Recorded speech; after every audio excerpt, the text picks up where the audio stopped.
Oui, d'accord. Oui. Tu dis, où ça? Oui.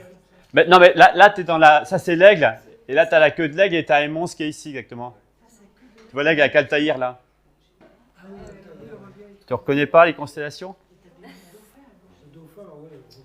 Tu as le dauphin, l'aigle, tu sais, tu as Altaïr qui est là, puis tu as les deux bras qui sont là, puis l'autre qui est là-haut, quoi. Et Mons qui est ici. Donc, non? Tu ne reconnais pas? Ouais. Ok, donc je vais commencer là. Donc, alors bon, je vais parler un peu d'un sujet qui fâche. Alors, il y a un aspect curiosité quand même. On est là pour regarder le ciel et voir ce qui se passe. Donc, genre, en même temps aborder un sujet qui fâche et puis un peu avec l'amusement pour l'instant qu'on a à regarder ça. Mais on verra que bon, il y a un moment, comme je disais à certains, les premiers trains qui passaient, tout le monde, les troupeaux de vaches, les regardait passer, c'était amusant. Puis après ça, ceux qui habitent à côté d'une ligne TGV, ils ne s'amusent pas à les regarder passer toutes les 5 minutes. Quoi. On va parler un petit peu de ce problème-là. C'est-à-dire que les satellites, quand Sputnik a été lancé en 1957, tout le monde était à l'affût pour entendre le bip-bip. Maintenant, comme on voit, donc ça c'est une photo que j'ai prise, ça fait déjà un peu plus d'1 an, donc un train de satellites d'Starlink. Donc on les voit qui sont tous à la queue leu là, qui défilent et on voit qu'ils sont comparables aux étoiles les plus lumineuses du ciel. Là c'était Altaïr, donc une étoile qui est une des plus brillantes du ciel. Donc évidemment, c'est pour ça qu'on parle de... ceux qui lancent ce genre de satellites parlent de constellations de satellites, mais pour nous ce sont des fausses constellations. C'est vrai que ça fait parfois... Et on verra, ça sera peut-être pire que les constellations qu'on a actuellement. Et puis, bon, les vraies constellations, c'est celles qui nous intéressent. Ouais. Moi, je préconise le terme flotte de satellite. Oui, ouais. Alors, je ne sais plus si j'ai mis... quelque part, j'ai transformé les deux ailes en un autre mot. Mais... Alors, la question basique derrière tout ça, c'est savoir, est-ce que ce qui nous intéresse, c'est faire l'astronomie un peu virtuelle, à la manière de cette image qui est prise en haut à droite, qui paraît assez jolie, c'est les dentelles du cygne. Ce soir, on pourra vous montrer les dentelles du cygne. Vous verrez que les dentelles du cygne, ça ne ressemble pas exactement à ça. Il y a plein d'étoiles. Alors évidemment, avec le traitement, on peut enlever tout ce qui est rajouté. On peut enlever les étoiles, on peut enlever les satellites. Mais concrètement, quelqu'un qui fait une photo du ciel, par exemple la nébuleuse de l'Aigle, aussi qu'on peut regarder ce soir, là, c'est un amateur qui a fait ça donc il y a un peu plus d'1 an. Voilà sa photo brute. Il n'a pas cherché à enlever toutes les traînées satellites. Et quand il va poser plusieurs minutes, voilà ce que ça donne. Quand on faisait la photo argentique il y a une trentaine, quarantaine d'années, on évitait les grains de sable qui font des rayures sur les pellicules. Maintenant, on a des capteurs donc, électroniques, on n'a plus ce problème-là, mais on a quand même des rayures sur nos images. Quoi. Évidemment, après ça, certains vont nous dire ici, j'ai pas un Internet rapide, j'ai le téléphone qui passe pas, donc comment on fait pour avoir Internet? Elon Musk va vous dire, je vous propose une station de réception Starlink. Mais il faut choisir, soit on veut avoir Internet partout et ne plus observer le ciel, soit il faut quand même aussi faire un petit peu le pendant des choses. Quoi. Donc je vais vous parler un peu des projets. Alors tu vois, là, j'ai gardé le terme constellation, mais j'ai remplacé 2 L par RN, des consternations de satellites. Et où est-ce qu'on en est pour les projets actuels? Alors, à chaque fois, je vais vous mettre des photos que j'ai prises. Alors, certaines sont prises en région parisienne, donc avec un ciel qui est loin d'être aussi beau que celui de Val-d'Rôme. Et quelquefois, on voit presque mieux ces satellites que les étoiles qui sont derrière. Quoi. Donc, j'ai essayé de faire une mise à jour. J'avais fait une présentation l'an dernier, et ça nous permet de voir où est-ce qu'on en est. Alors, évidemment, quand on parle de satellite pour Internet depuis l'espace, c'est l'objectif en général. En premier lieu, on pense à Starlink, qui sont les premiers à avoir mis le pied, entre guillemets, dans ce sujet-là, avec donc, la constellation donc, Starlink lancée par la firme SpaceX à la tête de laquelle on a Elon Musk, avec des fusées Falcon 9, donc ces fusées il lance et les récupère, et parfois, 3 semaines après, il peut les réutiliser. D'ailleurs, il en profite un petit peu pour tester ses fusées. Là, ces derniers temps, il était au 16e réutilisation du premier étage, et il lance des Starlink parce que quand on en lance 5000, si on en perd 50, c'est pas trop grave. Si c'est une charge utile scientifique plus lourde comme le James Webb, là, on ne se permet pas de prendre de risques. Donc, son projet, là où on en est actuellement, c'est donc qu'il envoie des satellites sur différentes orbites. Donc, je vous ai mis l'altitude. Donc, il va mettre 1584 à 550 km d'altitude sur une orbite inclinée à 53 degrés.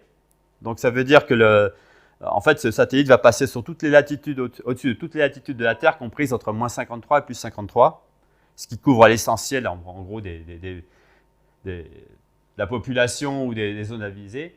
Donc, cette partie-là, donc cette première phase, en gros, ben, on y est. Maintenant, il y en a eu 1727 de lancés, et bon, il y en a 1468 en opérationnel, c'est à peu près le nombre. Ensuite, il y a eu la deuxième phase, donc c'est à peu près le même nombre, légèrement plus bas, 53,2. Là, on est à 1569 opérationnels. C'est à peu près complet. Donc déjà, ces deux premières, je dirais, ensemble de satellites, on a en gros 3000. Donc c'est pour ça qu'ils offrent déjà donc, ce service Internet. Et après ça, donc, il y a les phases suivantes où on approche de la complétude en gros de ce projet-là. Donc avec des satellites sur des orbites inclinées à 97 degrés, ça veut dire qu'ils vont quasiment couvrir les pôles.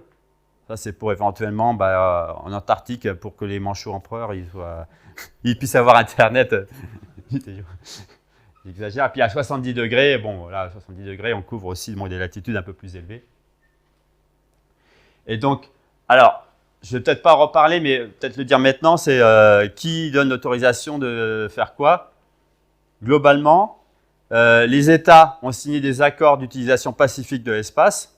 Ça, ce n'est pas considéré pour l'instant comme une utilisation agressive, hein, donc il n'y a personne qui est... Et après ça, au niveau des États, chaque État donne l'autorisation à une société de lancer autant qu'elle veut de satellites. Pour l'instant, il n'y a pas de limitation en nombre. Le seul accord qui est donné, c'est d'utiliser les domaines de fréquence qui permettent de communiquer avec le sol. Parce que là, ça se bouscule énormément. Heureusement qu'ils ne communiquent pas en visible avec des faisceaux laser, parce que sinon, ça serait un feu d'artifice 24 heures sur 24. Hein, mais j'en parlerai un petit peu du domaine radio, mais c'est assez problématique.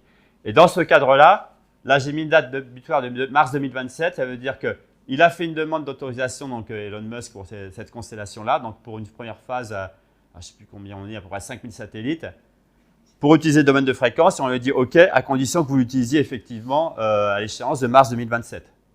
La deuxième phase pour laquelle il a eu l'autorisation, c'est 7500 satellites à plus basse altitude, 340 km. L'idée, évidemment, d'être un peu plus près du sol pour communiquer encore plus rapidement Internet. Et avec, donc, après ça, donc, des inclinaisons entre 42 et 53 degrés pour couvrir un peu tout le monde. Et donc là, pareil, c'est la phase 2, et donc jusqu'à novembre 2027, il faut qu'il en ait mis, je crois, au moins la moitié en place. Et on en est actuellement à peu près à 800 lancés. Et dans cette deuxième phase, il est passé à des satellites un peu plus gros. Les premiers, je vous mettais ces satellites, le tout premier faisait 260 kg, ensuite l'ordre de 300 kg. Alors là, il arrivait à en lancer une cinquantaine par lancement, donc avec une capacité de l'ordre de 15 à 16 tonnes. Les suivants, ils font 800 kg, donc à 16 tonnes, on n'en lance que 20 à 22. Donc c'est ceux qu'on a vu passer d'ailleurs ces derniers soirs. Mais on va voir que, point de vue nuisance, ça risque d'être un peu plus compliqué. Donc, l'état actuel des choses, lors des rencontres Astrociel de l'an dernier, donc au mois de juillet 2022, il y en avait eu 2858 de lancés, il y en avait 2558 en orbite. Un peu plus d'un an après, donc j'ai fait le bilan au 4 août. Alors je mets une petite étoile parce que moi je suis parti en gros le 7 août, enfin le 7 août au soir, je ne me suis plus connecté, mais il y a eu un lancement le 7 août, un le 8 août et un le 11 août. Donc depuis, on n'est plus à 2880 lancés, mais on doit être à quelque chose comme 4950 à peu près, donc, ou un peu plus. Donc, on est quasiment à 5000 lancés, et donc 4540 en orbite, soit à peu près 2000 de plus que l'an dernier. Donc il a lancé 2000 satellites en un an. Donc vous voyez, en moyenne, ça fait quoi? Ça fait 6 satellites par jour, quoi. Et ça n'est que le début, quoi. Et donc tout ça, c'est pour atteindre les 12 000 pour lesquels il a eu en gros l'autorisation. Parce que sa demande, c'est d'en rajouter 30 000 de plus. Il y a un autre concurrent qui est opérationnel, si on veut, mais qui est beaucoup plus discret parce que ses satellites sont à 1200 km d'altitude, c'est OneWeb. Donc lui, l'organisme visait à avoir 648 satellites sur une orbite inclinée à 87 degrés. Et puis ensuite, on a rajouté 128 sur une orbite un peu moins inclinée. Mais 87 degrés, en gros, on passe au-dessus des pôles, on passe au-dessus de tous les territoires aussi. Hein, Et actuellement, on en est à 536 lancés, donc 516 opérationnels. Alors, ils ont eu quelques soucis, c'est qu'au début, il est lancé avec les lanceurs Soyuz Fregat. Et puis, le dernier lancement qui était prévu l'an dernier, c'était 3 jours après le début de la guerre en Ukraine. Alors, OneWeb, qui est opéré par les Anglais et puis d'autres, évidemment, n'était peut-être pas du très bon bord. Donc, résultat, le lancement a été annulé. Donc, ils ont dû chercher d'autres lanceurs. Et il y en a qui ont été lancés par les Falcon 9, c'est-à-dire que par les fusées d'Elon Musk. Et puis, les derniers ont été lancés aussi par le lanceur d'orbite polaire indien pour compléter leur constellation de satellites. Mais comme on verra, à 1200 km, ils sont, pour nous, amateurs, moins gênants, mais pas forcément toujours. Et puis, ça n'est que la partie émergée de l'iceberg. Parce que les projets... Oui. Les objectifs entre Starlink et OneWeb, c'est les mêmes ou Oui, alors dans les deux cas, c'est de l'Internet. L'Internet par satellite. D'accord. Mais comment ça se fait qu'il y a un tel décalage dans le nombre de satellites qui sont installés? Alors, je ne connais pas le détail, je n'ai pas été demander leur brochure, mais c'est souvent des questions à la fois de débit et puis de latence. Donc, et puis après ça, peut-être aussi du coût qui est proposé qui ne va pas être le même, quoi. Parce que quand on veut lancer 40 000 satellites, ça coûte plus cher qu'en lancer 1000, quoi. Moi, Oui. j'avais aussi une petite question. Quand tu dis ils ont eu l'autorisation de lancer autant de satellites, qui donne ces autorisations? Bah, c'est ce que je disais au début, c'est l'autorité de régulation américaine. Parce que Elon Musk, c'est une société américaine. On leur a dit, d'accord, c'est pour ça qu'ils ont le droit d'utiliser un domaine de fréquence. On leur a dit, vous pouvez utiliser ce domaine de fréquence pour 12 000 satellites. Donc c'est les Américains qui donnent l'autorisation pour tout l'espace. Non, les Américains donnent l'autorisation pour les sociétés américaines. OneWeb, alors je ne sais plus OneWeb et puis les Chinois, c'est les Chinois qui donnent l'autorisation aux Chinois. Parce que voilà, dans les autres projets, donc Starlink, après ça, donc là j'ai mis pour arriver pour l'instant dans le détail. Alors ça, c'est ce que vous trouverez d'ailleurs sur le site de Jonathan McDowell, qui essaye tant bien que mal de recenser tout ce qui existe. Donc la génération 2, alors les Starlink G2.2, c'est là ceux qui font 800 kg, c'est les petits satellites de version 2. Les gros, on verra, ils feront 1250 kg et des panneaux solaires, je ne sais plus quelle taille, encore plus gros, quoi. Et OneWeb a un deuxième projet à 6400 satellites, toujours à 1200 km, quoi, donc d'altitude. Et après ça, donc, dans les projets qui devraient voir le jour assez rapidement, il y a Kuiper, donc d'Amazon. Hein, évidemment, Amazon, c'est Jeff Bezos, c'est vraiment un concurrent direct de la conquête de l'espace, si on veut, face à Elon Musk. Donc lui, il a eu son autorisation. D'ailleurs, il faut qu'il les lance avant juillet 2029. Et donc 1600 d'ailleurs, complet. Il doit utiliser la bande, pour utiliser la bande Ka de communication, il doit avoir tout lancé avant juillet 2029 et au moins la moitié avant mi-2026. On approche. Son problème à lui, pour l'instant, c'est qu'il veut utiliser des lanceurs dont aucun n'a encore volé. Donc il y a le Vulcan Centaur qui devrait... bon, il y a les Atlas qui volent actuellement, mais qui va prendre le relais. Donc là, il devait faire... le lanceur est quasiment prêt. Ils ont déjà fait des essais sur pas de tir. Ariane 6, bon, bah voilà, les Européens, il faut quelquefois trouver un moyen de faire rentrer de l'argent. Et New Glenn, c'est le lanceur d'Amazon, donc de Blue Origin, mais bon, pour l'instant, on a vu des projets, ils ont peut-être fait une maquette, mais le lanceur n'a pas encore décollé, hein, on n'a pas encore vu même monter, quoi. Et donc lui, c'est 3200 satellites. Et puis après ça, bon, bah, plus on va à longue échéance, et puis des projets qui sont plus ou moins fermes. Alors, évidemment, il y a les Chinois, eux, donc ils ont aussi leur projet à 13 000 satellites. Donc eux, ils se donnent l'autorisation de lancer leurs satellites. Hein. Bon, tant que c'est pacifique, les autres n'ont pas à se plaindre. Alors là, ils n'en ont pas encore lancé, mais il y a une autre constellation, la Yin-E, pour laquelle ils en ont déjà lancé 8. Il y a un projet de 1000 satellites. Alors on est toujours à peu près au même niveau. Hein. Vous voyez, 590, 500 km, d'autres 1145.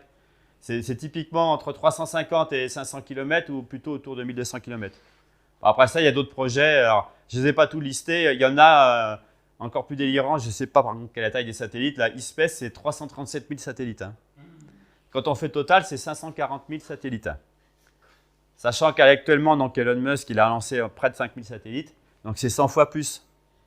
Donc vous avez imaginé multiplier les problèmes qu'on va voir après par 100 par rapport à ce qu'on a actuellement. Ils vont diminuer le poids de la Terre. Hein. Pardon ? Avec tout ce qu'ils prélèvent pour les enlever, ils vont diminuer le poids de la Terre. Oh, ça reste en orbite, hein, donc c'est et puis ça retombe. Alors on va en parler. Donc voilà, donc les Starlink.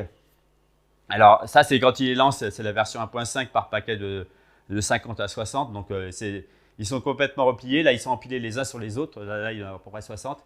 Et en fait on a une base qui fait de l'ordre de 3 mètres par 1,50 m qui est relativement plate, sur laquelle il y a les antennes de communication avec la Terre. Il doit y avoir les propulseurs ioniques.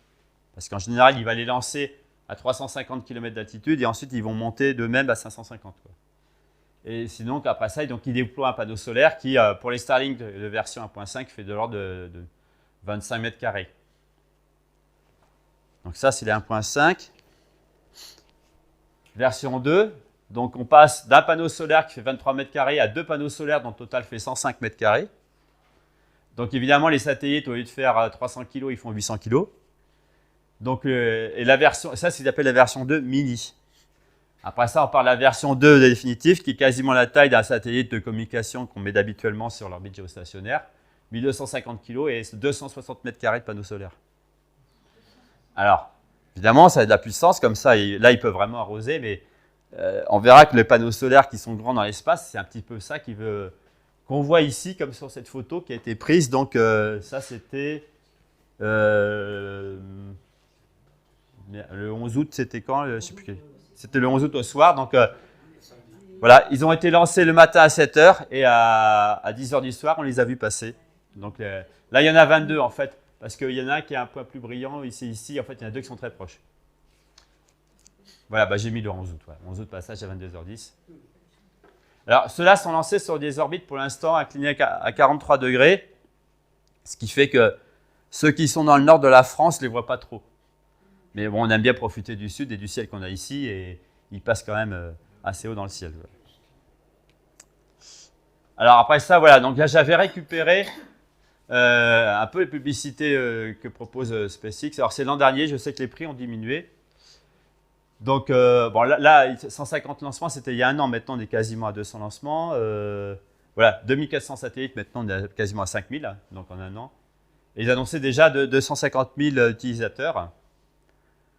Alors, à l'époque, donc il y avait le prix de Starlink proposé, c'est qu'il fallait en gros acquérir la station de réception pour 600 $, et l'abonnement était à 110 $ ou 99 €, parce qu'il y avait aussi un prix pour les Européens par mois, quoi. Avec un débit annoncé entre 50 et 250 mégas par seconde et une latence de 30 millisecondes. Alors pour comparaison, quand on a la fibre en France, c'est 40 € par mois. On a 50 à 300 gigabits par seconde, et une latence qui est 3 fois moindre. Donc, si on a la fibre, c'est pas la peine d'aller payer 10 fois plus cher à Elon Musk. Et puis il y avait l'option business, c'est pour avoir donc voilà, un meilleur débit. Là, c'est 2500 $ et puis 500 $ par mois. Alors, je crois que depuis, ils ont baissé les prix. On est plutôt peut-être dans les 60-70 $ par mois ou euros. Donc, bon, je ne suis pas là pour faire de la publicité pour eux. Hein. Mais voilà un petit peu. Et donc, les OneWeb, alors là, c'était une image un peu plus ancienne. Alors, les satellites sont quand même pas mal plus petits parce que le corps du satellite fait de l'ordre de 1 mètre et les panneaux, ils font de l'ordre de, en gros, 2 fois 1 mètre carré ou un peu plus. Donc puis ils sont à 1200 km d'altitude, donc on verra, ils sont nettement moins brillants. Et ils étaient lancés par Grab de 36, donc par des Soyuz, mais après ça, bon, ils ont pu les lancer sur d'autres lanceurs aussi. Hein, donc. Et puis, alors là, je vous ai parlé de l'Internet par satellite. En plus de ça, il y a les projets de la téléphonie par satellite, 4G, 5G. Donc pour l'instant, il y a un prototype qui a été lancé, c'est celui qui est là. Donc là, c'est AST Space Mobile, donc il appelle ça Blue Walker 3, qui a été lancé, donc, je ne sais plus, c'est vers l'automne, ou même il y a un peu moins d'un an. Il a été lancé quoi, le 10 septembre 2022, ouais, ça. Avec un prototype, donc l'antenne, alors c'est l'antenne de communication, il faut une grande antenne aussi, là c'est surtout pour communiquer. Donc vous avez l'antenne déployée ici, vous avez les gens pour donner l'échelle, ça fait 64 mètres carrés. Alors vous me direz, finalement par rapport au panneau solaire et Starlink, c'est à peu près comparable. Simplement, cette antenne, il faut qu'elle soit dirigée vers la Terre. Donc elle va être forcément souvent plus brillante. Tandis que le panneau solaire, on le dirige vers le Soleil, pas forcément vers la Terre. Donc concrètement, à partir du moment, alors l'antenne est bien repliée au départ parce que ça tient là-dedans, vous voyez. Mais quand ils l'ont déplié, on a pu voir, alors là, je n'ai pas regardé ce qui passe, mais quand il passe le soir, on peut le repérer facilement. Hein. Il est entre magnitude 1 et 2 quand on le voit passer. Donc à peu près, comme plus brillant que l'étoile polaire, mais voilà, bon, brillant comme étoile polaire, donc c'est quand même brillant, ça se voit dans une ville, même en plein Paris, quoi. Mais ça, c'est le prototype, parce que la version Bluebird, l'antenne, elle fait 450 mètres carrés. Donc, ça veut dire qu'on va quasiment multiplier par 10 donc la surface. Donc, la luminosité va être... on va passer à quelque chose aussi brillant que quasiment Sirius, quoi. Et ils veulent en lancer 160. Donc vous aurez 160 étoiles Sirius dans le ciel. Donc là, ça va décider d'autres constellations, quoi. Alors c'est un prototype, voilà. Non, non, non, justement, on est en orbite basse. En géostationnaire, vous en avez qui sont grands. Pardon? Ce projet-là, donc, je ne sais pas si j'ai mis, voilà, orbite 52 degrés, 550 km d'altitude. Ah oui, on ne peut pas être en orbite géostationnaire parce que la latence en orbite géostationnaire, c'est-à-dire qu'on dit allô, et puis il faut attendre que le signal soit transmis, et puis voilà, il y aura une latence quasiment d'une seconde, tant que. Voilà. Donc pour tout ce qui est autant l'Internet que la téléphonie, il faut être en orbite basse. 500 km, ça va, la lumière va très vite. Quand on est à 36 000 km, l'aller-retour, ça commence à compter un petit peu. Je ne comprends pas l'intérêt d'une latence si faible pour la téléphonie. Oh, bah, pour la téléphonie, s'il faut 0,2 secondes déjà, rien que pour. Ça va? Oui, bah après ça, D'accord, mais on s'y habitue, on y est habitué avec le téléphone international. Internet, on comprend l'intérêt de la latence. Oui. Pour piloter des drones de guerre. Oui. Mais là, je vois pas. Je ne connais pas le détail de leur projet, mais j'imagine qu'après ça, bon, enfin, j'ai pas tout le détail. Il y a cette partie latence et puis aussi la partie évidemment de flux de données. Quand tu es à 36 000 km, tu perds vraiment en flux parce que si tu es 70 fois plus loin, bah, comme le carré, donc tu perds un facteur 500 en puissance, quoi. Ouais. Alors voilà, je me suis amusé à faire une simulation de ce qu'on peut voir au télescope. Alors, j'ai vu récemment qu'il y en a qui ont publié une image justement du Bluebird. Ça ressemble à peu près à ça. Alors là, c'était une simulation, mais ça ressemble vraiment à ça. On voit le truc. Alors, il est en partie éclairé, donc il n'est pas uniforme. Mais en dimension comparée à la Station spatiale internationale, l'ISS, ça donne à peu près ça. Donc, l'ISS, c'est une vraie photo. Là, c'est une photo que j'ai prise au début du séjour de la Station spatiale chinoise, là, qu'on voit le soir, parce que l'ISS passe de jour. Donc, elle est plus petite que la Station spatiale internationale ISS, mais c'est un objet brillant comme la magnitude 1 à 2, voilà, typiquement, voilà, c'est non, même plus brillante, moins 2.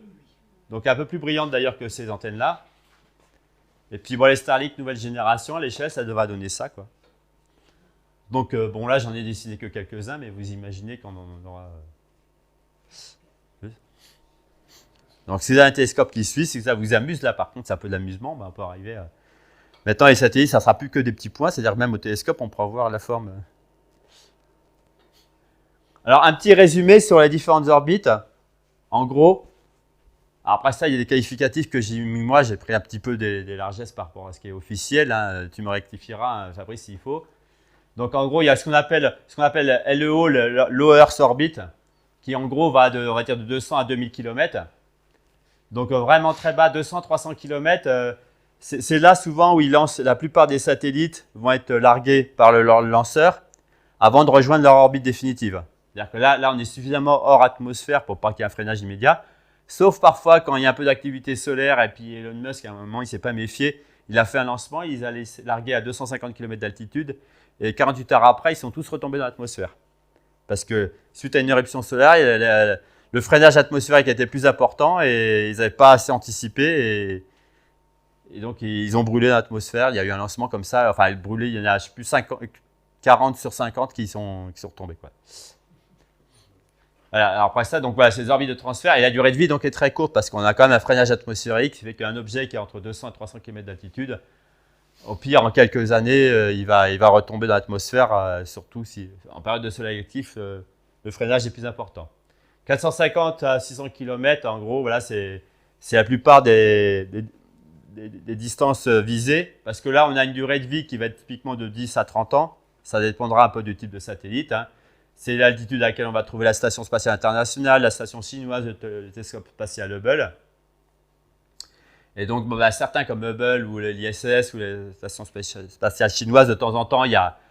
Bah, Hubble, maintenant, ça fait un bout de temps, mais quand il y avait des missions de service par la navette spatiale, à un coup de moteur pour remonter un petit peu sur l'orbite, parce qu'il y a un peu de freinage. Alors, les satellites type Starlink et tout ça, ils ont sans doute un freinage atmosphérique beaucoup plus important parce que le rapport entre leur section, leur taille de panneau solaire et puis leur masse est très grand, donc ils ont une durée de vie plus courte. Mais en fait, À la limite, ça ne les dérange pas trop parce que d'un point de vue technologique, ils ne visent pas ce qu'ils vivent plus de 5 ans, quoi. Et quand ils sont fabriqués en masse aussi, la fiabilité n'est pas forcément la même. Et ensuite, il y a les orbites au-delà de 800 km où là, carrément, la durée de vie, elle peut se mesurer en siècles. Donc, un objet qui est mis là-haut, bah, il ne va pas retomber. Donc, ça va faire, bon, on va voir après ça, donc risque d'accumuler les épaves lorsqu'elles tombent en panne, quoi. Et c'est donc ce qui est visé par certaines constellations de satellites. Et donc, à l'inverse de l'orbite basse, on a l'orbite haute, donc l'orbite géostationnaire qui se trouve à 35 800 km de la surface de la Terre. C'est là qu'on met les satellites géostationnaires. Donc là, évidemment, ils y restent ad vitam aeternam, mais d'un autre côté, ils circulent tous dans le même sens, à la même vitesse. Donc le risque de collision est moindre là-bas. C'est plutôt un risque d'embouteillage, mais sans collision. Vraiment, il faut arriver à ne pas être trop près les uns des autres. Alors, du côté autant de l'Agence spatiale européenne que de la NASA, c'est le NORAD, je crois, il y a un recensement des satellites et des débris de satellites. Parce qu'on va voir le problème ensuite, c'est que s'il y a des collisions, il y a des débris. Donc, le nombre de satellites lancés, alors avant de venir, là, je n'ai pas eu le temps de voir quelle était la mise à jour, mais on doit approcher actuellement à plus de 10 000 satellites en orbite, dont 8 000 opérationnels, dont la majeure partie, ce sont des Starlink d'ailleurs, plus de 50%, ce qui doit représenter quasiment 11 000 tonnes à peu près, dont plus de 13% qui sont des Starlink. Après ça, il y a aussi beaucoup de... Oui, une question. L'orbite géostationnaire. Oui. Si il y a des embouteillages, comme tu dis, s'ils décident d'en mettre un 200 km plus haut, est-ce qu'il y a quelque chose qui empêche ça Alors, justement, c'est ce qui est fait actuellement, c'est que quand un satellite devient hors d'usage, ils auront tendance à le reculer d'1 ou 2 km, pas forcément 200 km, mais de quelques kilomètres, en tant qu'orbite cimetière, si on veut, parce que cette orbite-là n'est pas utilisable en tant que géostationnaire, parce que il faut être. Alors là, j'ai mis 35 800, mais on peut calculer, c'est 35 796, c'est vraiment au kilomètre près. Si vous êtes un peu plus loin, le satellite, il ne va pas mettre 23h56 et 4 secondes pour faire un tour autour de la Terre, mais un peu plus, 24 heures, c'est-à-dire qu'il va dériver. C'est des orbites dérivantes, c'est-à-dire que le satellite, il tourne un peu moins vite, donc il ne sera plus géostationnaire, il ne va pas rester au-dessus de vous en permanence. Donc, ce n'est plus utilisable scientifiquement. Mais ça sert, voilà, maintenant, c'est ce qui est utilisé. Comme ils ne peuvent pas les faire retomber sur Terre quand on est beaucoup trop loin, mais ils les mettent un peu plus loin, quoi. Voilà, alors le nombre de satellites et de débris, parce que je ne sais plus si je m'y avant, j'ai oublié de mettre que voilà, les débris, c'est-à-dire qu'en fait, ce qui est recensé, c'est tout ce qui fait plus de 10 cm en gros.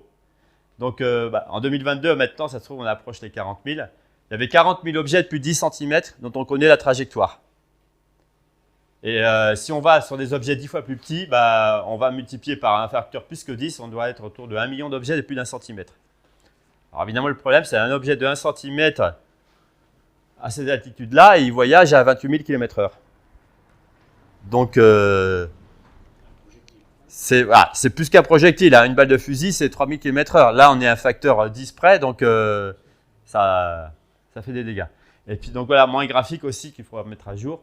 Donc, vous avez le nombre total d'objets, le nombre de débris, et puis le nombre. Après ça, il y a aussi souvent en rouge, là, c'est les restes de dernier étage de fusée, parce qu'en général, la fusée qui va larguer le satellite, elle le largue au moment où il est à la bonne vitesse pour rester en orbite, mais le troisième étage, lui aussi, il a la bonne vitesse pour rester en orbite. Donc, dans beaucoup de cas, il y a des objets qu'on voit le soir qui sont très brillants, en fait, c'est des troisième étages de fusée. Hein. Et ça peut faire aussi des gros débris, quoi. Et donc, voilà les charges utiles. Donc, 2020, c'est le début des Starlink, alors maintenant, je sais pas où on est. Et il y a aussi les événements un petit peu indésirables, volontaires ou involontaires, qui sont des destructions volontaires pour montrer qu'on est capable de détruire un satellite en orbite. Et vous voyez, après ça, on rajoute 4000 débris, quoi. À tous, évidemment, à 28 000 km/h. Hein.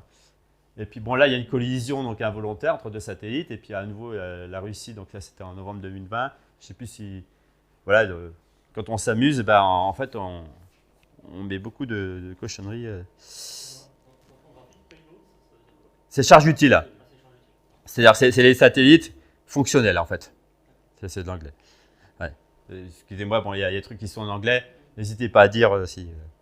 Donc, en fait, c'est ce qui est intéressant. Tout le reste, vous voyez, il y a un gros écart et tout ce qui ne nous intéresse pas à côté, quoi. Alors, voilà. Alors, le problème à venir, alors ça, c'est une image du film Gravity, alors un petit peu exagéré, mais c'est quels sont les risques donc, de collision. Et puis, il y a ce qu'on appelle le syndrome de Kessler. C'est-à-dire qu'il y a un moment, alors je ne sais plus, j'ai peut-être mis la référence, je verrai après, je vous en parlerai de ce que c'est que le syndrome de Kessler, mais donc ça, alors c'est des calculs de densité de satellites par kilomètre cube, le nombre, avec justement voilà, l'orbite 550 km de Starlink. En 2021, on est là. Après ça, le projet, c'est là. On arrive, alors, ça veut dire un satellite tous les millions de kilomètres cubes, ou c'est quoi ouais, enfin, tous les millions de kilomètres cubes. Mais il y a certaines densités critiques, comme on verra, au-delà de laquelle le problème de collision ne devient plus négligeable. Voilà, je mets au-delà de 10 puissance moins 6, la probabilité d'avoir une collision avec un débris, elle est de 1,5, c'est-à-dire que chaque satellite a une probabilité d'être détruit au cours de sa vie quasiment. Une chance sur 2, quoi. Donc, vous voyez, dans les projets, là, entre les projets 350 km, 550 km, on n'en est pas loin. Et puis, vers 1200 km aussi. Alors, à 1200 km, ce qui se passe, c'est que les satellites, ils vont rester longtemps sur place. C'est pour ça qu'on a un pic ici, c'est-à-dire que tout ce qui est là, en fait, on a une baisse parce que les satellites retombent assez rapidement. Mais à partir de 700 km, on arrive à une zone où les satellites ne retombent pas.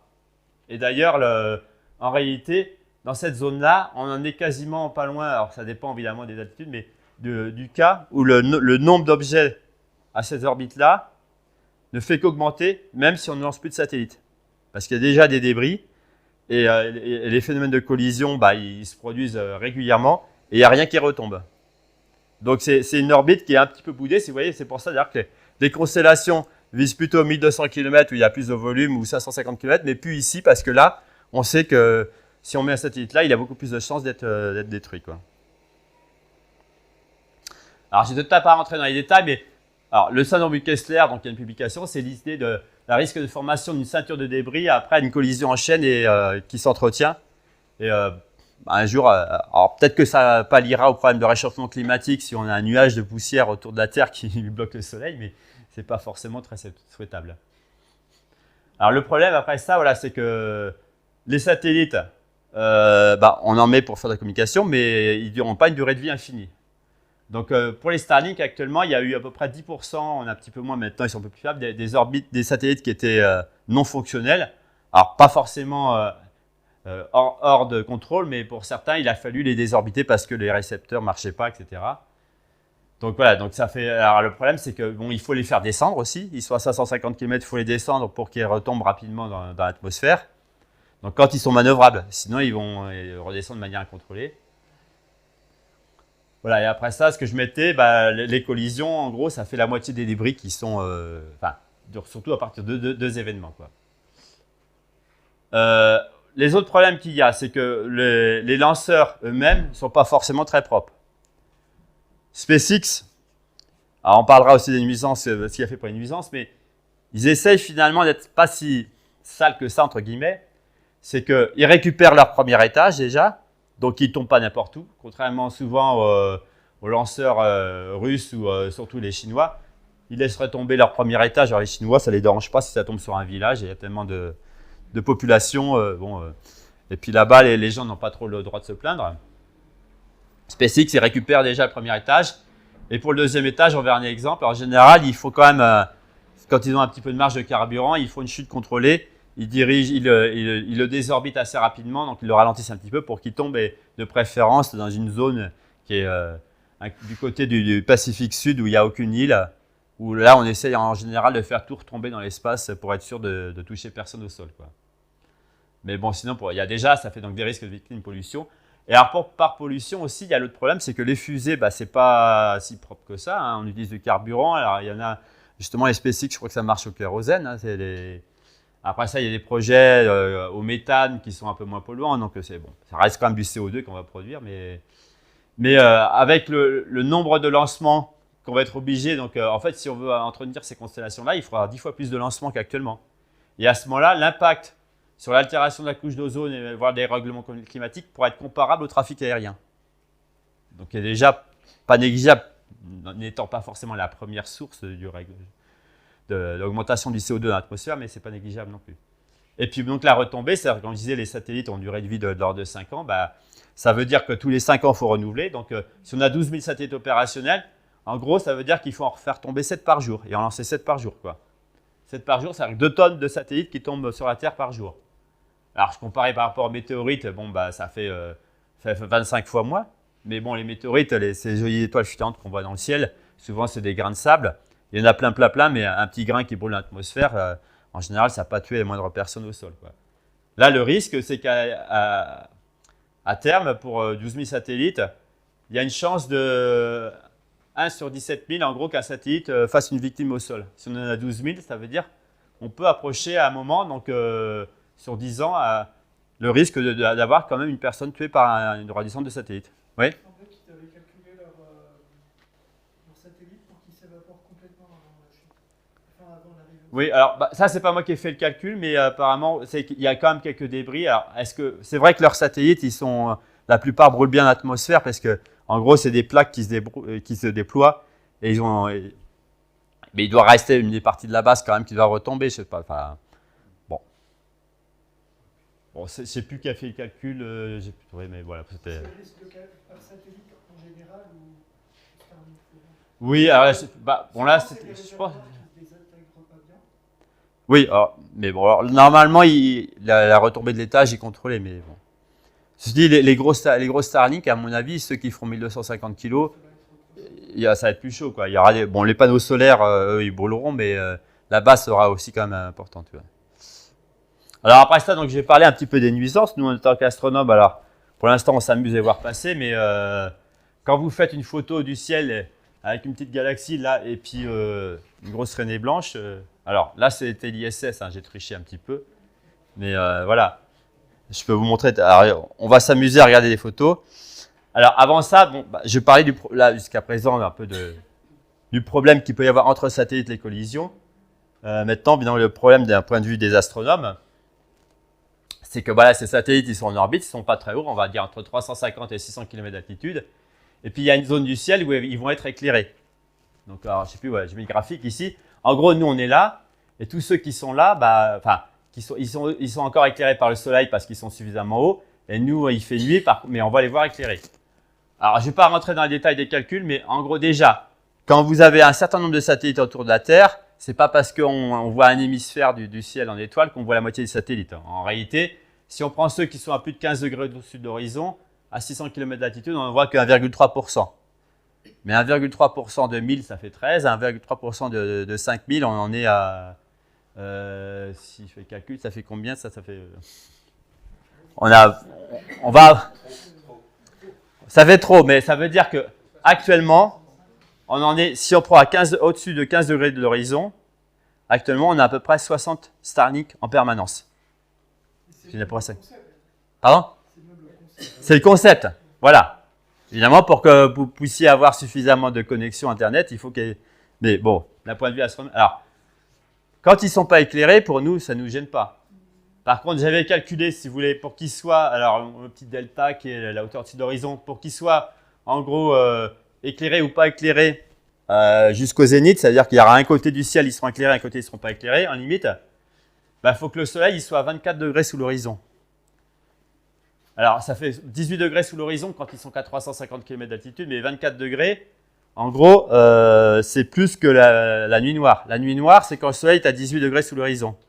C'est-à-dire qu'il faut attendre que le soleil continue à baisser de 6 degrés, en gros, ou plus d'ailleurs, ça dépend de la hauteur. Hein, si on va jusqu'à 38 degrés, il fait moins 30 degrés, pour que les satellites ne soient plus gênants parce qu'ils ne sont plus éclairés. Donc c'est pour ça qu'on pourrait annoncer un petit peu une notion de crépuscule. On parle du crépuscule astronomique à moins 18 degrés, et crépuscule Starlink, le soleil à moins 24 degrés. Enfin, ou plus, ça dépend de l'appréciation. Alors pourquoi évidemment cet été est brillant? Alors j'ai schématisé un Starlink, on a trois possibilités. La lumière qui éclaire la base du satellite, qui est censée fournir la communication, donc qui est toujours dirigée vers la Terre, donc comme c'est éclairé, c'est brillant, mais cette base-là, elle n'est pas très grande, elle va faire maintenant 5 mètres carrés. Ensuite le panneau solaire qui lui est grand, donc qui fait 25 mètres carrés actuellement, qui en fait 100 pour les nouveaux. Il y a deux possibilités, soit on le voit éclairé, et bon, ça part par diffusion, donc ça fait une surface qui est quand même plus grande que le panneau du bas, donc ça fait brillant. Soit on a carrément l'effet miroir, la réflexion spéculaire, donc qui nous renvoie directement le soleil. Alors bon, j'ai fait des calculs, mais je crois que je ne vais pas rentrer dans les détails. Le résultat, on va regarder en bas. Donc quand on calcule, Alors, petit 1, c'est la diffusion par le panneau solaire. Si on calcule, donc s'il est bien visible, on peut avoir une magnitude de l'ordre de entre 0. Alors, par un calcul très, très grossier, hein, on ne va pas rentrer dans le détail, on est à 0,6. En pratique, quand ils étaient mal orientés, ils étaient entre la magnitude 0,5 et 2. C'est à peu près ça. Donc, la base. Donc, la base, en fait, c'est ce qui va rester forcément orienté vers la Terre. Donc, quoi qu'il fasse, il sera forcément éclairé quand le satellite est éclairé. La magnitude, vous pouvez calculer entre 3 et 4. Ils ont pris des mesures pour qu'il soit moins réfléchissant parce que ça dépend évidemment s'il est noir ou s'il est blanc, ça ne réfléchit pas de la même manière. S'il y a des panneaux, ce qu'ils appellent des viseurs SAT, ils ont mis des petits panneaux qui portent ombre sur la base pour que la base ne soit pas éclairée. Et donc, ils ont pris, comme disait Fabrice, ils ont quand même essayé de faire des efforts parce que quand les astronomes au début, on verra pour le troisième cas, ont vu que ça faisait des trucs un petit peu trop brillantes pour que ce soit tolérable. Ils ont pris ces mesures pour les rendre un peu moins visibles et on verra derrière des graphiques. Donc, en pratique, ils sont entre magnitude 5,5 et 6,5. 6,5, c'est la limite de visibilité à l'œil nu. C'est-à-dire que maintenant, la plupart, quand même, équipés de viseurs SAT, quand ils sont à poste, donc avec le panneau solaire bien orienté, donc le panneau solaire n'est pas éclairé, enfin, on ne le voit pas éclairé, le satellite n'est plus visible à l'œil nu. Donc, les 60 et quelques qu'on a en permanence le soir, on ne les voit pas tous. Mais par contre, si vous regardez dans une paire de jumelles, vous les verrez tous. Et puis, il y a le risque, donc le réflexion spéculaire sur le panneau solaire. Alors là, j'avais calculé, j'avais trouvé magnitude -12, c'est quasiment la pleine lune. Bon, j'étais un petit peu optimiste, mais en pratique, avant qu'ils prennent ces mesures pour que le panneau solaire ne soit pas mal orienté, j'en ai vu, et je pourrais vous montrer une animation où on a des flashs lumineux de magnitude -8, c'est un quartier de lune. Et avec des panneaux à 23 mètres carrés, si on prend des panneaux à 100 mètres carrés. Voilà, donc ça c'est des exemples. Alors, des photographies au télescope. Donc voilà, vous voyez le petit trait. Alors évidemment, la taille, là, ça fait 8 secondes d'arc, c'est tout petit. Vous voyez la Vénus en croissant, enfin en quartier à échelle. On voit juste le panneau solaire, donc là c'est magnitude 2 ou truc comme ça. Et puis tout d'un coup, on a une réflexion du soleil sur le panneau solaire. Donc on a un flash qui peut atteindre à magnitude -8. Alors je ne sais plus si j'ai mis l'animation ici. Voilà, donc c'est pris en pleine ville. Et vous voyez le flash du. Excuse-moi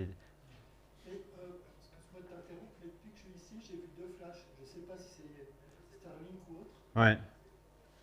Donc là, au passage, il ne faisait pas très beau. Là, c'est Castor et Pollux. C'est des étoiles brillantes. Et là, c'est Procyon. C'est des étoiles de magnitude 1 à 2. Quoi. Donc voilà. Ça, c'est pris en pleine ville par un temps médiocre.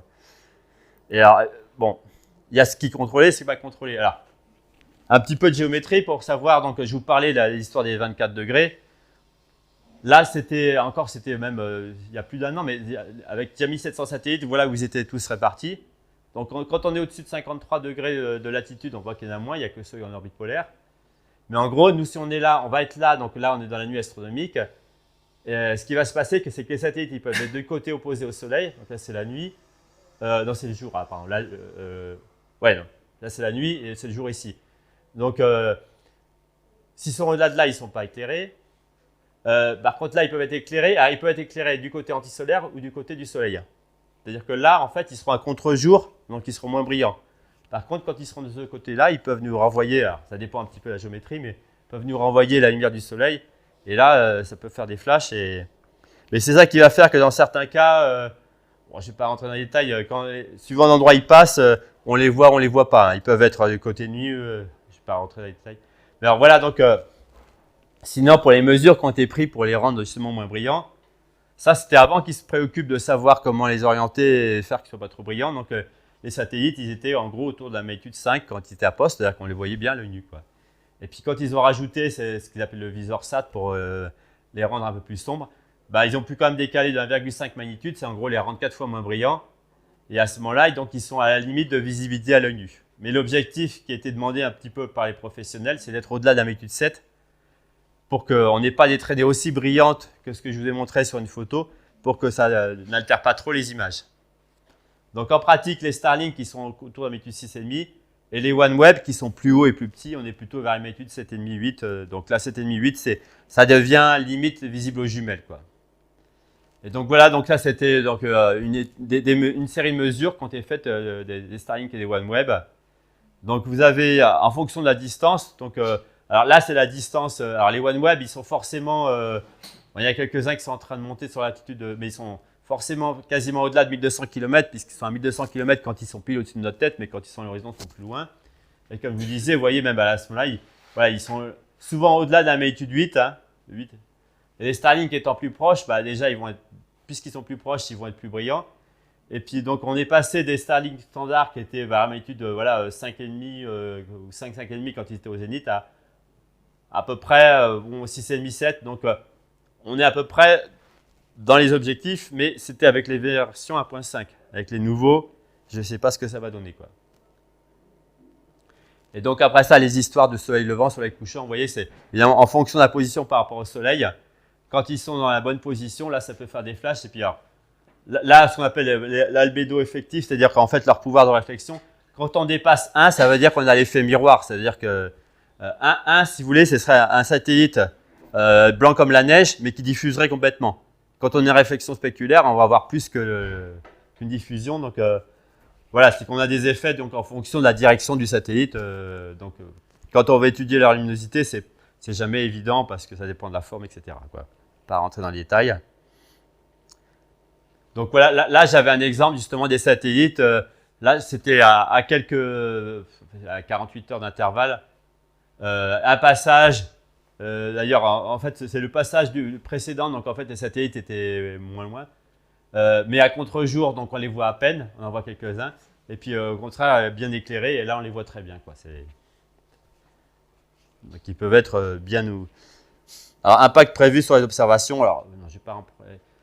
Donc ça, voilà, c'est à terme, lorsque les 12 000 satellites qui sont en train d'être lancés seront lancés, voilà où il y aura des satellites au-dessus. Donc, à part aller vers les pôles où on a moins de risque d'avoir satellites, il y en aura vraiment partout. Ça, c'est un graphique donc, plus récent, hein, mise à jour donc, il y a une semaine. Donc ça, c'est le groupe numéro 1. Donc, je ne sais plus, c'était les satellites sur une orbite de 53 degrés, les 1500 et quelques. Et en fait, le plan là, qui va de 0 à 360, ça veut dire que les plans orbitaux, ils sont inclinés à 53 degrés. Et puis, donc, on peut les compter de 0 à 360 degrés pour, en gros, l'équivalent, si on veut, de la longitude. Et après ça, de 0 à 360 degrés, c'est la position du satellite sur ce plan-là. Et vous voyez, alors là, bon, là, on ne peut pas lire, mais chaque point, c'est un satellite. Donc, ils ont tout couvert. Quoi. Et ça, c'est la première couche. Et puis, il y a la deuxième couche qui est quasiment complète aussi. Et là, donc, une simulation, lorsque les principaux projets qui sont quasiment acceptés, qui approcheraient les 60 000 satellites, seront lancés. Alors là, c'est fait pour les calculs. Alors, en fait, c'est fait pour 30 degrés sud des observatoires chiliens, par exemple, parce que c'est là où il y a les gros télescopes qui vont être sensibles à tout ça. Donc, faut savoir qu'à nos latitudes, quand on est plus proche du pôle, c'est pire parce qu'ils sont plus souvent éclairés. On est plus proche surtout en été. Alors là, c'est l'été local. Donc évidemment, à tomber du jour ici, bah, tous les satellites sont éclairés. Donc là, c'est plus de… Alors c'est des satellites à plus de 30 degrés de l'horizon. Donc là, c'est différentes constellations. Puis quand on fait la somme, donc en gros, là, ça veut dire qu'en permanence, il y aura 450 satellites éclairés. Et puis en fonction de l'heure de la nuit, évidemment, il y en a qui sont moins éclairés, mais il en reste quand même… On en reste à peu près 80 satellites en plein milieu de nuit éclairés. Là, on parle des satellites éclairés, donc près du solstice d'été pour l'hémisphère sud. Donc là c'est l'hémisphère sud, donc c'est décembre, mais la même chose évidemment dans l'hémisphère nord, c'est pareil. Hein. Donc malgré tout, comme il y a des satellites assez hauts et tout ça, il reste des satellites éclairés, même en plein milieu de la nuit, à plus de 30 degrés au-dessus de l'horizon. Tu veux dire simultanément? Simultanément, oui. Ouais. Alors là-dedans… en regardant, c'est surtout les OneWeb et puis les Guowang des Chinois qui utilisent l'orbite à 1200 km qui restent éclairés plus longtemps parce que les Starlink, ils sont en violet là, et donc évidemment, au milieu de la nuit, comme ils sont moins hauts, comme les Kuiper, ils ne sont pas éclairés. Quoi. Bon, là c'était un autre, bon, c'est à peu près la même chose. Alors, je m'étais amusé, donc le crépuscule Starlink dont je vous parlais tout à l'heure, je m'étais amusé à calculer quand est-ce qu'il se produit chez nous, quoi. Et bien, en gros, du 15 mai au 28 juillet, on est dans le crépuscule permanent. Le soleil n'est jamais à moins de 24 degrés sous l'horizon. Donc, tous les satellites, en gros, vers 500 km d'altitude, sont éclairés pendant toute la nuit, pour au moins sur la moitié du ciel. 21 août, 21 avril, c'est donc on y est quasiment, donc ça dure 3 heures, tandis que le crépuscule astronomique, ça dure 2 heures. Ça veut dire qu'ils sont éclairés. Alors, par exemple, ce soir, il fait nuit à partir de 22h40. C'est-à-dire jusqu'à 23h40, jusqu'au zénith, les satellites sont encore éclairés. Et ça va recommencer le matin à partir de 3 heures quasiment. Et au solstice d'hiver, c'est là que ça dure moins longtemps, mais ça dure quand même 2h30, quoi. Alors, je ne pourrais pas être trop long parce que je ne sais pas si je peux... Un petit mot sur la partie radio. C'est-à-dire qu'en fait, là, il y a moins de personnes qui observent le ciel en radio. Il n'y a que les professionnels. Et les points de vue amateurs, il n'y en a pas énormément. Donc, le grand public, il est moins sensible. Mais les soucis sont quand même plus importants parce que ces satellites-là, il faut aussi qu'ils communiquent. Non seulement qu'ils communiquent avec centre de contrôle, mais aussi avec tous ceux qui veulent avoir la réception de l'Internet par satellite.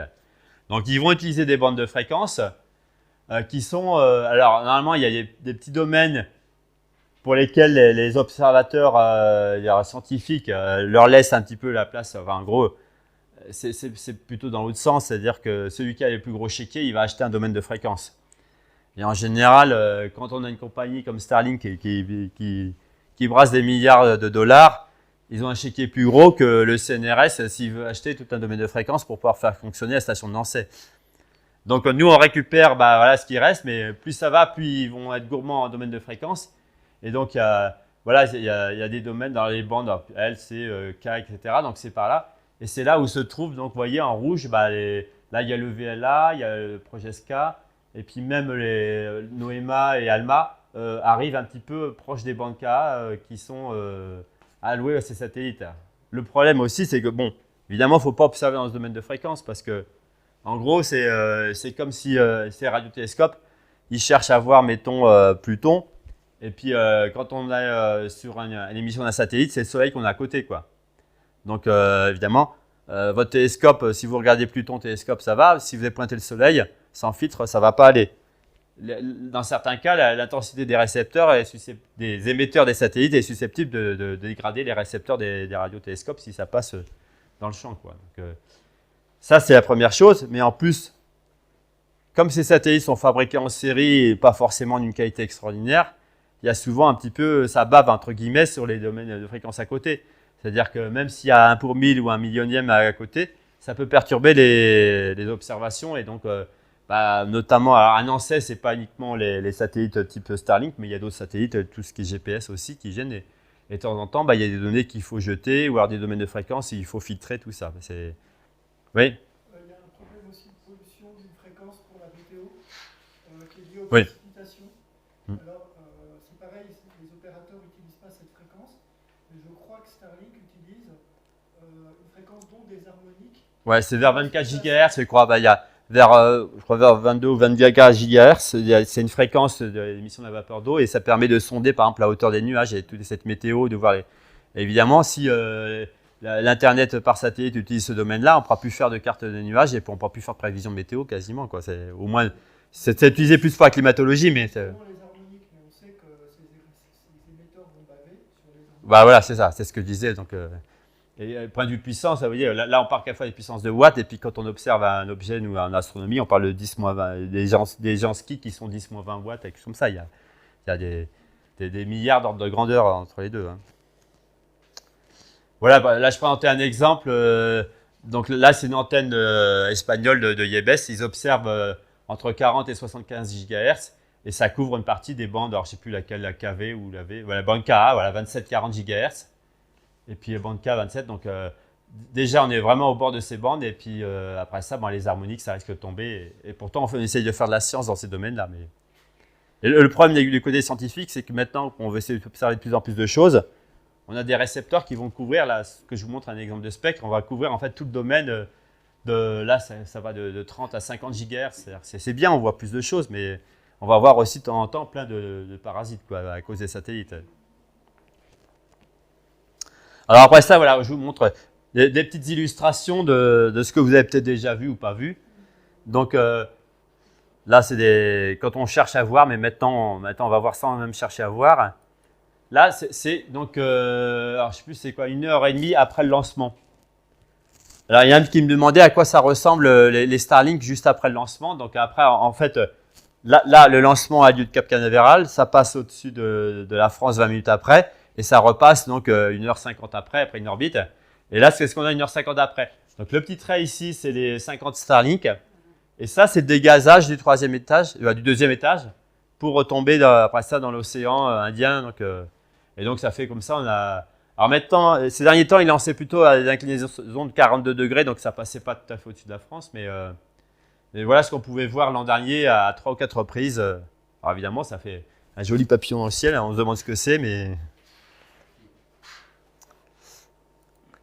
Voilà, après ça, bon, là, j'ai mis quelques vidéos que j'ai fait. Donc là, je mettais, c'est quoi? Donc un jour après le lancement.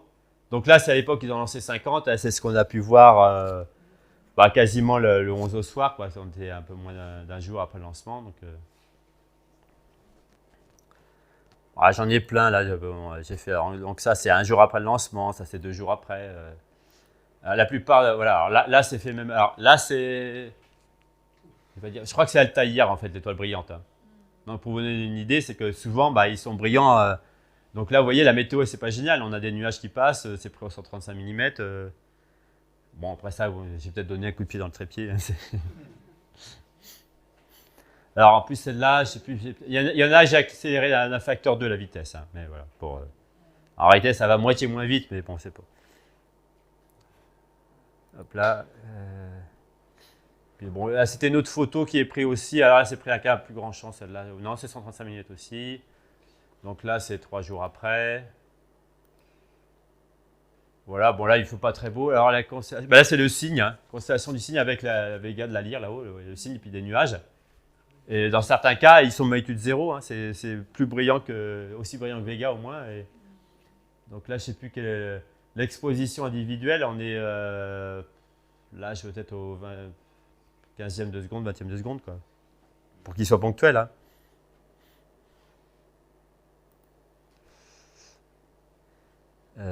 Alors celui-là, alors qu'est-ce que j'ai montré là-dessus? Voilà.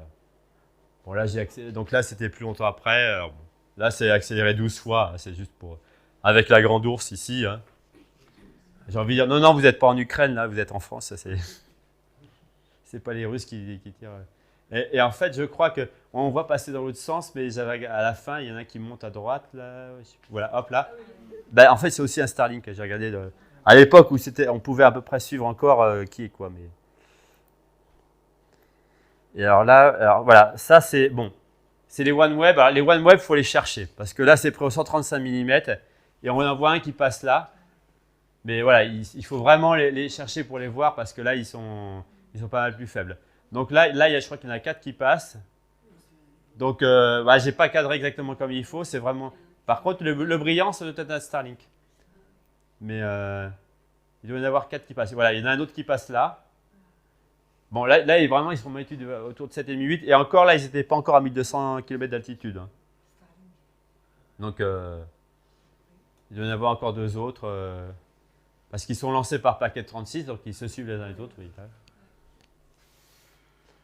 Donc en général, d'ailleurs, pour reconnaître, alors les OneWeb, donc là, il faut vraiment les chercher parce qu'ils ne sont pas très brillants. Voilà un autre Starlink là qui passe. Mais bon, reconnaître si c'est une constellation satellite type OneWeb ou Starlink, c'est quand vous envoyez plein les uns à la suite des autres. Et voilà le 4e OneWeb ici. Et voilà les autres, les Starlink, ils commencent à y en avoir partout. Donc vous avez presque une chance sur 2, si ce n'est plus, d'avoir un Starlink. Alors dans les nuisances... Alors ça, c'était des calculs qui avaient été faits. Alors, ZTF qui découvre des comètes de temps en temps, ils avaient fait des calculs. Donc en 2021, ils avaient 18% des images qui étaient affectées par des satellites. Hein. Moi, je m'étais amusé sur notre site web d'observation cométaire. Et j'avais regardé toutes les images qu'on avait prises en 2021. J'arrivais à peu près au même taux. C'est-à-dire qu'il y a en gros une image sur 5, on a une traînée de satellites. En 2022, après ça, évidemment, sur les comètes, c'est un peu biaisé parce que ça dépend où elles sont dans le ciel, etc. Si elles sont dans une zone susceptible d'être par des satellites éclairés ou pas. Mais j'étais à 20%. Et sachant que maintenant, il y a 2 fois plus. Et si je n'ai pas le temps de tout dire, à la fin, j'ai constaté que les images que j'ai prises ici, quasiment pour chaque image de comète que je fais, j'ai des traînées de satellites. Sur chaque série d'images, j'en ai des traînées de satellites. Images de quelle durée? Alors, les images, alors typiquement, là, ça va être des. Alors, je ne sais pas quelle est la durée des pauses de ZTF, mais c'est des images de l'ordre de quelques minutes, quoi. On va dire entre 1 et 5 minutes de pause, quoi. Enfin, cumulées, hein. Ce n'est pas des images d'une demi-heure, hein. Enfin, voilà. C'est-à-dire que, en gros, maintenant, vous faites l'équivalent de 1 à 2 minutes de pause et vous êtes quasiment sûr d'avoir une traînée de satellite. Hein. Pris dans le télescope, hein. C'est-à-dire que ce n'est pas un grand champ, hein. C'est vraiment un champ de la taille de la Lune, hein. Voilà. Il y a les estimations d'Olivier Hénaud sur les télescopes professionnels. Oui, bah, je suis passé un peu dessus, ouais, il a fait, où je l'ai mis à la fin, ouais, ouais. Il a estimé après ça donc, la quantité d'images qui seraient bonnes à jeter. Je le dirai à la fin, je vais vous montrer pourquoi on va les jeter. Parce que, alors là, c'était justement c'était le 13 août, je me suis amusé, voilà. Il y avait du vent, donc on entend même le son. Voilà. C'est les Starlink qui sont passés, donc il y a 2 soirs, quoi, pris dans le télescope, quoi. Donc là, évidemment, j'ai pointé là où il passait. Et chaque pause individuelle, c'est un quart de seconde. Donc ils sont très. Et puis il y avait du vent, c'est pour ça que ça fait des petits zigzags. Hein. Oui, il y a du vent. Donc vous voyez, donc, bah, c'est quand même. Donc là, voilà, c'est un satellite très brillant. Et on va voir après, évidemment, quand ils sont brillants comme ça, c'est. Bon, là, c'est un peu extrême, parce qu'il était de l'ordre de magnitude de 2 à 3, mais. Voilà, donc bon, un exemple de photo. Donc voilà, j'ai posé. Alors, chaque pause individuelle est 3 secondes, donc en fait, il y a 3 pauses. Donc, bon, là, j'ai mis que les 3 pauses sur lesquelles il y avait des satellites, mais typiquement, on va faire 20 pauses de 3 secondes et on va trouver un satellite sur voilà, un autre exemple.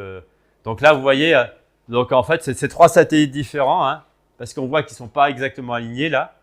Mais bon, bah, sur une série de. Je ne sais plus combien de pauses j'ai fait, typiquement une trentaine de pauses, bah voilà, j'en ai 3 sur lesquelles il y a une traînée de satellites. Et là, on est quasiment sûr que c'est des Starlink parce que 3 satellites sur la même trajectoire, c'est. Là, un autre exemple, alors là, j'ai mis en animation, c'est il y a 2 ans. Alors, moi, j'avais mauvaise idée de chercher une comète qui n'est pas très loin du Soleil, donc forcément, les satellites vont être éclairés. Et voilà, sur la série, donc là, je vous laisse compter le nombre de satellites qui sont passés. Donc, là, sur l'équivalent, pareil, de 1 à 2 minutes d'observation, bah, j'ai quasiment une pause sur 5 sur laquelle il y a une traînée de satellites, quoi. Là, c'est un autre amateur qui a fait ça. Donc, c'était une comète, c'était l'été dernier. Donc, on voit le déplacement de la comète et puis on voit tous les satellites qui passent, quoi. Ça, bon, c'est Christophe Lehenaf qui a fait une photo. Donc, c'est peu de temps après un lancement de satellite. Donc, il a fait une pause. Donc, avec. Donc, on peut avoir la Voie lactée. On a des nebs ici dans le Cygne. On a la constellation de la Lyre. Et là, il y a les 50 satellites qui ont laissé leur traînée. Un autre exemple, là, il voulait faire. Sur AstroSurf, il n'avait pas prévu de photographier les Starlink et il voulait faire une pause de la Comet Galaxy. Puis il a vu toutes ces traînées-là. Donc, après ça, bon, il y a des traitements pour les enlever, mais bon, ça, c'est des images que je vous ai fait avec des objets connus, la Galaxy M64, la M57, on voit une traînée. Et alors voilà, le problème auquel on arrive, c'est que bon, bah, quand on va faire plusieurs images, on va assommer, puis maintenant, il y a des logiciels qui permettent de supprimer les traînées, quoi. On fait une médiane, etc. Le problème, c'est quand elles sont très brillantes. Là, je me suis amusé sur des. Là, c'est une comète, alors c'est la nuit dernière, je ne sais plus, ou la nuit avant. On a une traînée brillante. Le logiciel qui veut recaler les images les unes par rapport aux autres, il va repérer les étoiles. Donc tous les petits ronds, il répare les étoiles. Et puis après ça, pour les aligner. Le problème, c'est que la traînée est tellement brillante que lui, il considère que c'est une 50aine d'étoiles. Et puis il me fait un message d'erreur. Trop peu d'étoiles en commun. Bah oui, parce qu'il a rajouté 50 étoiles. Alors, donc ça fait des images qui finalement, mieux vaut carrément les jeter. Et puis, quand on veut faire après ça d'autres mesures, comme des mesures de position, d'astrométrie, c'est-à-dire qu'on va se repérer par rapport aux étoiles, bah aussi, ça va poser problème. Alors, quand on est des amateurs, bon, on jette des images, mais quand on utilise un gros télescope, comme on parle justement au Chili du Vera Rubin Telescope, qui est en gros un téléobjectif de 8 mètres de diamètre avec un champ qui fait plusieurs fois la pleine lune pour observer tous les objets, éventuellement détecter des comètes, des astéroïdes, des supernovas. On va faire des pauses de 5 minutes, on va aller jusqu'à magnitude 24. Et ben, avec 8 mètres de diamètre, ben, un satellite qui est magnitude 7, c'est comme pour nous quand il y a l'ISS qui passe dans notre champ. Ça fait comme la photo que j'ai montrée tout à l'heure, ça fait une énorme traînée blanche et l'image devient inutilisable sur une partie voire la totalité de. C'est clair. Ça fait Oui. une traînée blanche, il y a des traînées parallèles fantômes Ouais, et il y a des traînées perpendiculaires. ouais, parce que quand ça va, voilà. Problème de saturation, quoi. Voilà. Alors, je sais plus, voilà, j'ai mis un lien ici. Ouais. Hop là. Donc là, voilà, alors là j'en ai qu'une, mais voilà, c'est une comète que j'ai fait ce matin. Et, bon. Voilà, donc ça, c'est l'effet dans le crépuscule. Et donc, bon, là, j'ai qu'un satellite qui est passé, à dire vrai, mais la nuit dernière, j'ai fait 2 comètes. Alors, je sais plus si j'ai mis le lien vers l'autre. Et donc, l'autre, c'était l'image sur laquelle j'ai cliqué. Et ça, en passage, hein, pour ceux qui s'intéressent, ça, c'est une comète qui a été découverte il y a 3 jours. Voilà. Elle est alors, elle est à 34 degrés du soleil dans les Gémeaux, pas très loin de la nébuleuse du Clown. Et donc, j'ai réussi à la photographier ce matin, mais inévitablement, je me perds, je me ramasse des satellites, quoi. Voilà. Et alors, je ne sais plus s'il y avait encore autre chose à rajouter. Voilà, bon.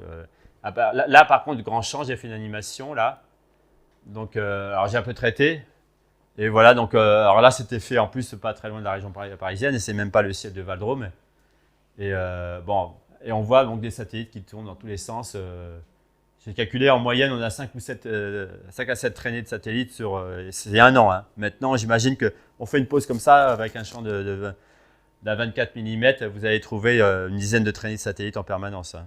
Bon, là, c'est du grand champ, mais comme je dis, les photos de comètes que je vous présentais avant, c'est 1 degré de côté, hein, c'est 2 fois le champ de la pleine lune. Hein. Voilà, je ne sais plus s'il y avait. Voilà, bon, que j'ai mis. Alors, si vous voulez justement des animations dans certaines que j'ai montrées pour illustrer le problème, n'hésitez pas à vous servir sur mon site web où j'ai mis sur Starlink toute une série de vidéos, tout ça. Voilà, bon, c'est pour vous souhaiter malgré tout de bonnes observations. Donc, c'est une curiosité. Mais voilà, quand on fait des photos, ça commence à devenir un peu pénible. Et même quand on pointe des objets, là, j'ai remarqué ces dernières nuits avec aux chercheurs, presque systématiquement, vous voyez, avec un chercheur qui est comme une paire de jumelles, on va presque systématiquement passer des satellites dans le champ, quoi. Ouais, tu vas rajouter. Ouais, pour le Vera Rubin, Ouais, ils font des pauses plus courtes que ce que j'en fais. Je crois que c'est des pauses de l'ordre de 8 secondes. ouais. Et les simulations d'Olivier Hainaut montraient que c'était 40% des photos qui avaient une trace de Starlink. Hmm. Qui aurait. Non, Je sais une plus trace si- de satellite dans Ouais. l'hypothèse de Ça, 100 000 satellites en Asie. Il y en a qui sont amusés à faire ça, là. Là. Ouais, je peux revenir. Je crois que je l'ai là. Attends, est-ce que. Ah, excuse-moi, je vais remonter. Je crois que c'est une des vues sur laquelle je suis passé pour la. Attends, il va falloir que. Les calculs d'Olivier No. Ouais, c'est celui-là. Alors attends, parce que là, il faut que je remette. Est-ce que. Voilà. Voilà. Donc voilà, l'SST, c'est un Vera Rubin. Voilà. Son début de nuit, là, il est à 49%, 39%. Et donc après ça, quand il arrive au milieu de nuit, il n'y a plus que 3%. Mais voilà, tout ce qui est en rouge, c'est le nombre, comme tu dis, d'images en gros à jeter à la poubelle. Et bon. Le Vera Rubin regarde spécialement en début et en fin de nuit. Bah oui, parce que quand on veut découvrir, si on veut découvrir des astéroïdes qui un jour risqueraient de passer un peu trop près de la Terre, souvent malheureusement ceux qu'on ne détecte pas, c'est ceux qui sont pas forcément bien éclairés, donc on va regarder en début de nuit, en fin de nuit, quoi. Donc voilà, il faudra choisir si on préfère recevoir un Starlink sur la tête ou un astéroïde d'1 kilomètre de diamètre, quoi.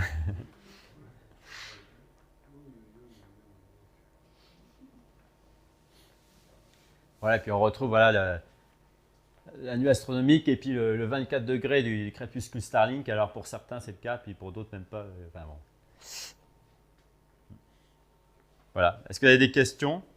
Oui. Au début de ton exposé, tu as mis les prévisions avec un demi-million de satellites dans le ciel. Ouais. Il y en avait 300 000 qui venaient de. C'est eSpace. Ouais.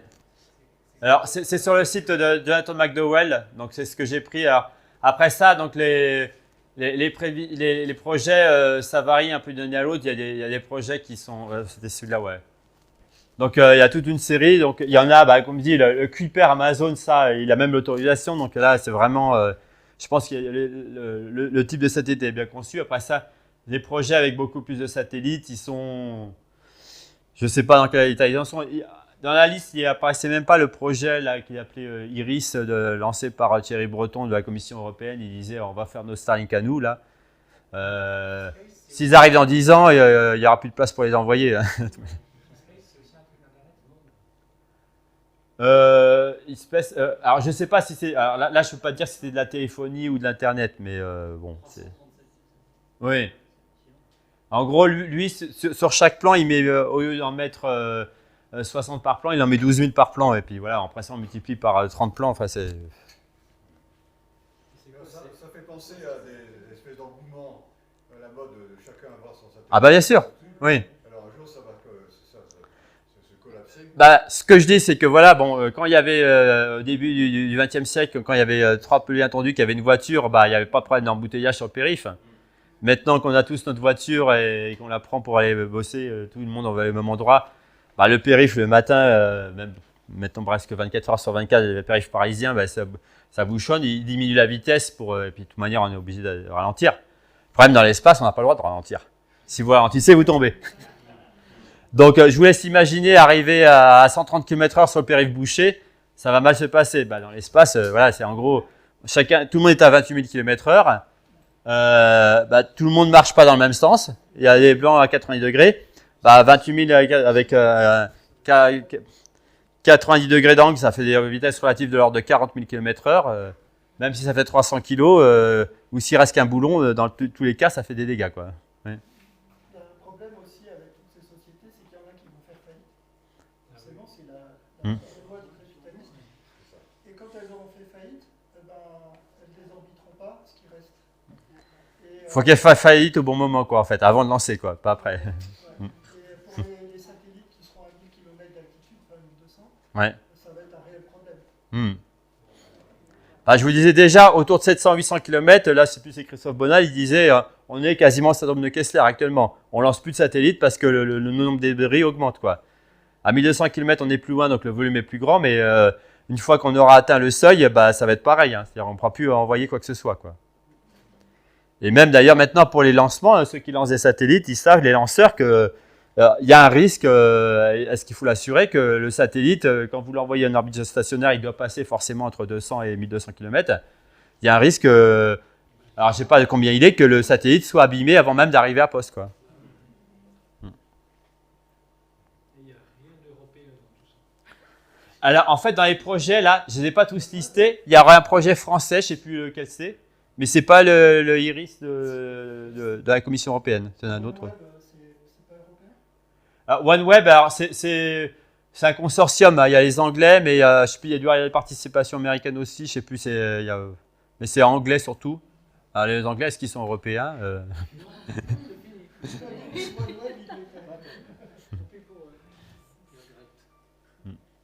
Et surtout, c'était le problème. Les Russes demandaient à ce que les Anglais se retirent de OneWeb pour avoir l'autorisation de lancer la dernière Soyuz frégate qui devait les lancer, quoi. Donc ça le faisait pas, quoi. Ça dit, l'Europe, ça doit être un des continents les mieux connectés à l'Internet. Oui, en Europe, je veux dire, on prend la fibre. Bon, après ça, bon, la fibre, elle n'arrive pas à Val-d'Rôme encore, mais bon, il y a quand même une antenne à côté pour. Alors, je dirais ceux qui ont le bon fournisseur, là, il y en a qui arrivent à avoir Internet assez facilement. Il n'y a pas besoin de. Voilà. Bon, ça va être l'heure d'apéro. Je vous remercie.